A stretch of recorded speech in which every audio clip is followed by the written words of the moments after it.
Hi, Vasco Spirian from Garnish Music Production School.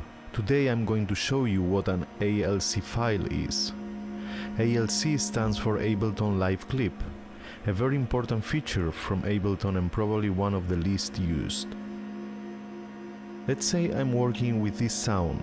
In this case I'm using the Native Instruments FM plugin and some native effects. ALC files can be created from both audio and MIDI clips. I can drag the clip to my user library, rename it, and use it in a new project later on. These files can contain very important information such as envelope settings, clip automations, clip properties, warp settings, devices, effects, and channel settings. I hope you find it useful. See you in the next one.